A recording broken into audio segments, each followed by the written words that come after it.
People support Democratic candidates because they know that the Democratic Party is the only party protecting reproductive freedoms. We are the only party taking action. It's sad, but it's the truth.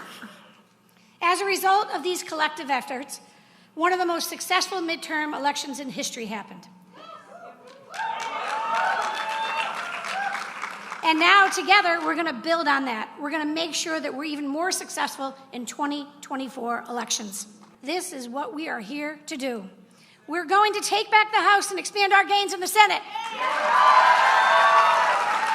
We're going to keep President Biden and Vice President Harris in the White House. We're going to codify Roe and protect reproductive health. During this last year, during the election, people would say to me, "You're all wrong. You shouldn't be talking about Dobbs. That's in the rearview mirror. That's yesterday." I said, "You know what? Get away from me." I mean, these are fighting words for us, right? This is a mission that we are on. So we're ready to win. But in order for this to work, we need, again, not agonizing, organizing, the best possible mobilization so that these members know there is a price to pay for insulting the women. What is a woman? For disrespecting women. Well, can you tell me what a woman is? And their right to their health care. And there's a price to pay. And I don't say that as a threat. I say it as a prediction. I have to leave as soon as the president finishes because I'm getting on the plane, going to San Francisco.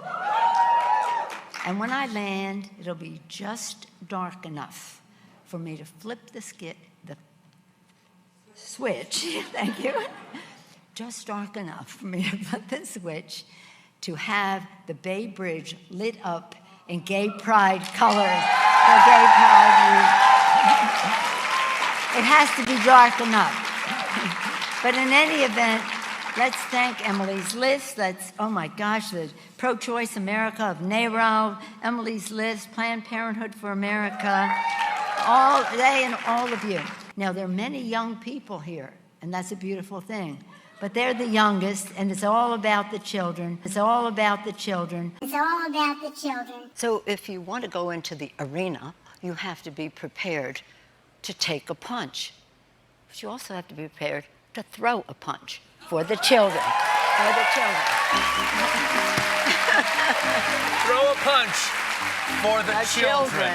For the children. But I see everything as an opportunity.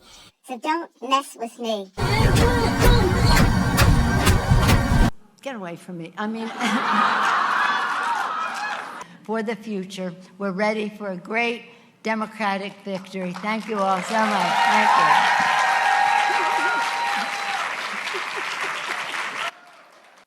Planned Parenthood Action Fund will do everything we can to keep Joe Biden and Kamala Harris where they belong. We know that the president and the vice president are committed to restoring the federal right to abortion, and they are not afraid to do hard things. They've done work to protect and restore our rights, from executive actions, including one today on contraception, defending our reproductive freedom, and championing the Women's Health Protection Act. They've directed the Justice Department to defend reproductive freedom in the courts. They've nominated and confirmed a record-setting number of fair-minded qualified judges who believe in our freedoms, including, thank you, Heather, including Associate Justice Ketanji Brown Jackson. Can you provide a definition for the word woman? Can I provide a definition? Mm-hmm. No. Yeah. I can't. You can't? Not in this context. So I'm not a biologist. The meaning of the word woman is so unclear and controversial that you can't give me a definition? And from one president to another, I've got to say, this is a big effing deal. This is the most pro-choice administration we've ever seen. Thank you for having me and letting me say a few words. It means a lot. And I've seen you all out there. I've seen you out all around the country fighting for all of us, fighting for our rights. So I see it. We all see it. But let's just go back a year. I remember where I was, but I also still remember how I felt. And I'm still angry a year later. My choice! My choice! My choice! But I can remember it. I was here in D.C. My wife, the Vice President, Kamala Harris. It still never gets old saying that. But she was on Air Force 2 traveling to an event, and the news hit, so she was able to see it. And she called me within seconds. And it was something like, Dougie, they actually did it.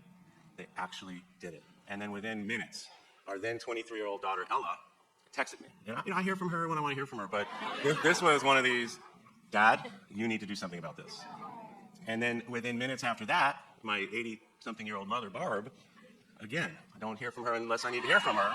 It was like, honey, you need to do something about this. And think about that, a woman of that age, of that generation, and she was one of those women who was out there fighting and marching and fighting for the rights that have been just drastically ripped away. And that was my mother. And now think about it. All these years later, 23, now 24-year-old daughter somehow is going to have less rights than my 80-something-year-old mother. That cannot stand. That cannot stand. Thank you. So like I said, I'm still angry about this. My choice! My choice! My choice! But like all of us, we have to turn that anger into action. And that's why I think it's important to use my voice in this microphone to talk about this issue, that abortion access, reproductive freedom is an issue for all of us, men, women, everyone. Because it affects us, and it affects our fundamental rights, and women cannot be less than. It's just the right thing to do. It's the right thing to do. You're an amazing second gentleman, isn't he? Thank you. Women put Joe and Kamala in the White House, and we will do it again. Together, we will win and send Joe and Kamala back to the White House. Thank you. What a powerful, powerful group of true patriots, of true patriots, of true patriots. You know, because there's something that is so important about this fight that we are in, so fundamental. We are fighting on behalf of foundational principles. One of the most important principles upon which our nation was founded, the importance of freedom. Freedom. Freedom to make decisions about one's own life, one's own body. The freedom to be free from government interference when it comes to one's private decisions that are about heart and home. But let's always take a moment to also see what we have achieved thus far, while we clearly see the moment that we are presently in. So we have achieved a lot.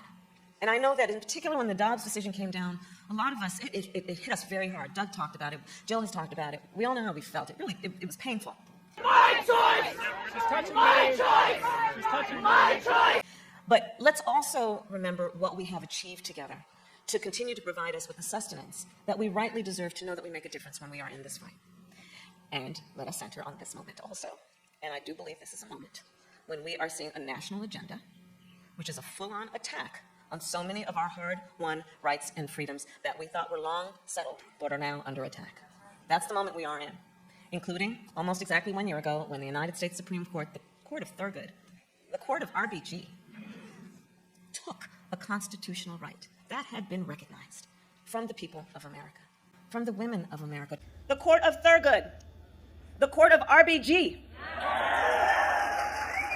took a constitutional right that had been recognized from the people of America, from the women of America, took the right of every woman to make decisions about her own body.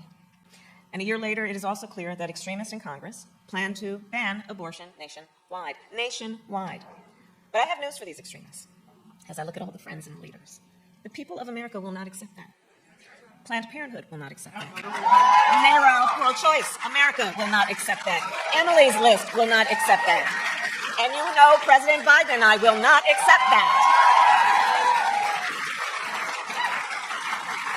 And I do believe when you know what you stand for, you know what to fight for. The evidence is clear. There's empirical evidence of this point. The majority of Americans agree that an important attribute, and I believe this, the President and I were talking about it, the majority of Americans I know also believe that an important attribute of a true leader is the ability to have empathy, to truly have some curiosity, concern, and care for the struggles of other people.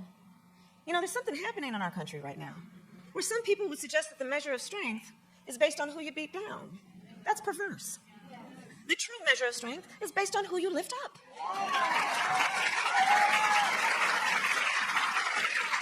So as we move on, we know empathy is a true quality of a true leader. And that is the true Joe Biden, I might say. And Americans know that when we go forward on this issue, it is also a truth that one does not have to abandon their faith or deeply held beliefs to agree that the government should not be telling her what to do with her body.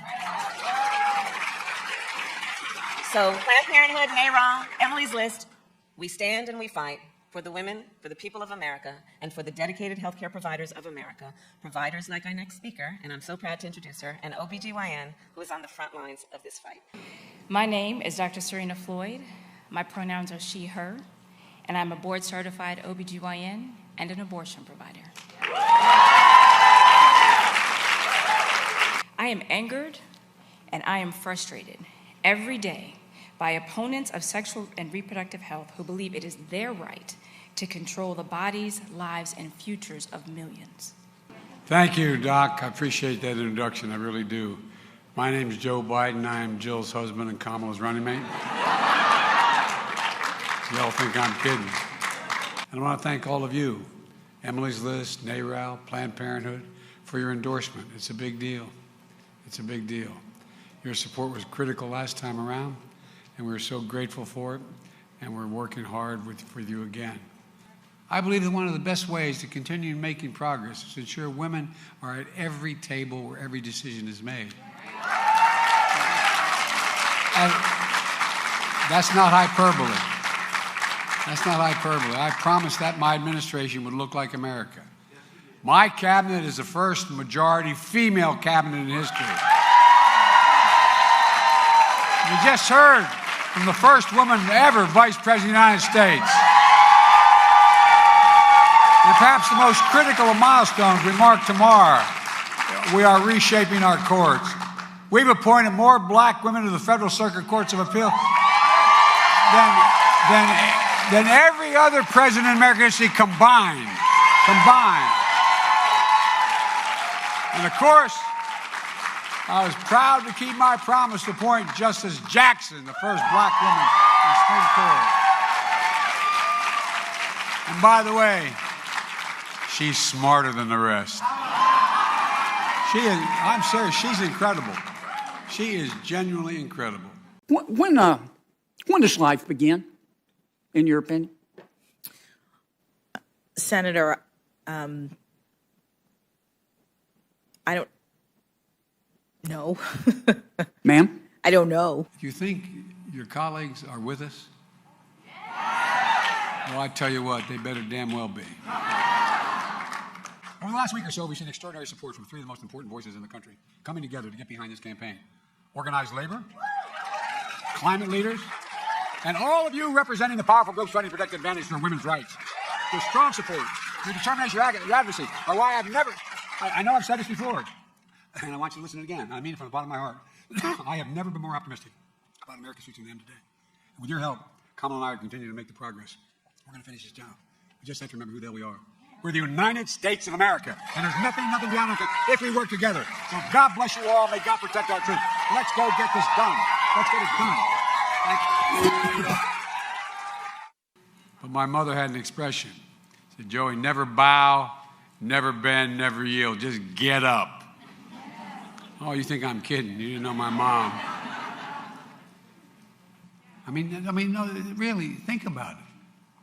Think about it. I know I'm 198 years old. But all kidding aside,